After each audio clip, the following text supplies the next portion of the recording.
Ngobrol bareng Orbit, kami obrolkan, Anda simpulkan. Pemirsa Orbit, kita kembali lagi bersama Al-Ustadz Dr. Haji Muhammad Husni Ritonga berbicara tentang kurban di tengah pandemi COVID-19. Nah, Pak Ustadz, dengan ini kan kita katakan ibadah kurban ini kan ya setiap tahun kita laksanakan, ya kan? Nah, cuma mungkin masanya saat ini berbeda. Kita di tengah pandemi COVID-19 yang sudah berlangsung ya 2 tahun dari 2019 sampai sekarang ini kan. Nah, apalah kira-kira himbauan dari Ustadz supaya umat Islam ini melaksanakan ibadah kurbannya dengan benar-benar sesuai dengan syariat Islam dan endingnya tadi bisa menjadi insan yang bertakwa. Memang ibadah kurban ini adalah di samping dia sebagai sunat muakkad, dia merupakan siar dakwah.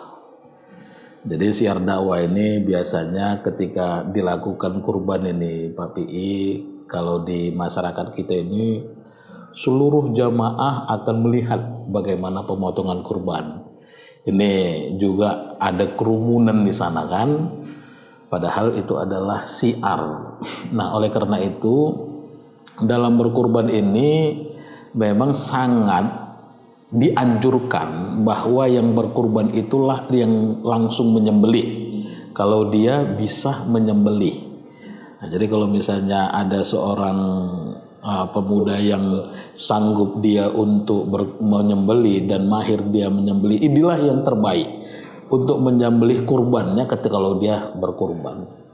Tetapi kalau misalnya dia tidak sanggup, tentunya wakalah diwakilkan oleh penyembelih. Itu biasanya dilakukan kadang-kadang di masjid, di lapangan-lapangan, dan pasti semua umat akan jamaah-jamaah yang ada di masjid itu akan menyaksikan bagaimana kurbannya. Bahkan sangat dianjurkan bagi orang yang berkurban itu menyaksikan ketika kurbannya itu disembelih, lembunya itu disembelih.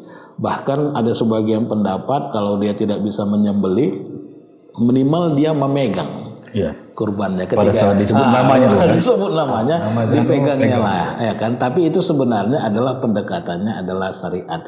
Ketika dia sudah berniat dan dia sudah mengorbankan sebahagian hartanya untuk penyembelihan, sebenarnya itu sudah sah. Tapi dalam pendekatan syariat itu harus disaksikannya secara langsung.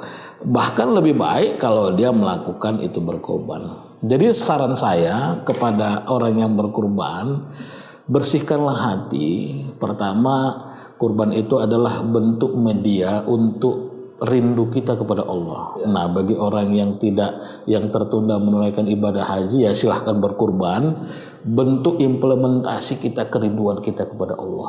Nah, kalau sudah itu kita lakukan, maka yang namanya yuwaswi fi sudurin nas, gangguan dari berbagai macam untuk membatalkan pahala bagi yang berkurban itu bisa terhapus. Dan kepada panitia kurban, maka kita berupaya ikhtiar untuk melakukan yang sebaik-baiknya. Jadi memang kalau kita sebagai manusia, yang terbaik apapun kita buat pasti ada kritikan dan masukan yang sifatnya membuat hati kita bermasalah. Jadi oleh karena itu kalau kita sebagai panitia mempunyai ikhtiar yang baik, niat saja yang baik dan ikhtiar yang baik, itu adalah sudah merupakan kedekatan terhadap pelaksanaan kurban kita kepada ketakwaan. Jadi panitia punya niat, ikhtiar yang baik, kalau salah sedikit itu tidak menjadi masalah karena kita sudah punya niat dan ikhtiar. Jangan niat saja tapi ikhtiarnya nggak ada, ya kan? Baru yang ketiga sebagai masyarakat yang mungkin ingin menyaksikan sebagai siar dalam pelaksanaan ibadah kurban, silahkan. Tapi jaga protokoler kesehatan. Karena COVID tadi Karena COVID tadi, jaga protokoler kesehatan. Memang segala penyakit itu ada obatnya. Tapi kita sebagai manusia mempunyai kewajiban untuk berusaha untuk menghindari. Zaman Rasul aja ketika ada punya penyakit, umpamanya penyakit binatang, mana onta yang berpenyakit, mana onta yang tidak berpenyakit, itu dipisahkan. Itulah bentuk sebuah isolasi yang dilakukan oleh Rasul terhadap binatang.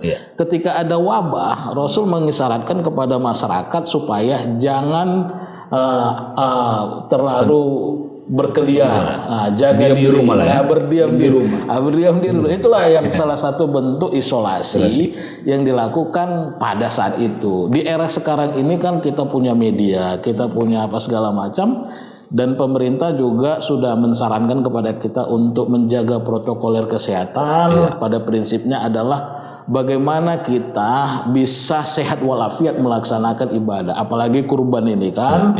Maka binatangnya, dagingnya jangan sempat nanti dagingnya ini bermasalah, akhirnya kita ragu terhadap ibadah yang kita lakukan. Maka kita harus jaga prinsip protokoler kesehatan, karena pada prinsipnya itu semua untuk kebaikan dalam pelaksanaan ibadah sosial kita. Berarti pemerintah dalam ini dinas kesehatan dan pertanian juga harus menjamin bahwasanya hewan-hewan dikurbankan itu memang benar-benar sehat dan layak untuk dikonsumsi layak untuk dikonsumsi, karena ketika kita mengaca kepada Nabi Ibrahim alaihissalam, dia mengurbankan yang terbaik ala hubbihi wa atal mala ala hubbihi. Jadi orang yang berkurban, bersedekah, berinfak itu ala hubbihi, apa yang terbaik. Itulah kalau kita laksanakan itu dengan balutan ketakwaan, bukan hanya sekedar berkurban saja gitu. Baik, pemirsa Ngorbit, demikian tadi obrol kita tentang ibadah kurban di tengah pandemi COVID-19 ini bersama Al-Ustadz Dr. Haji Muhammad Husni Tonga. Kita akan ketemu kembali dengan tema dan waktu yang berbeda.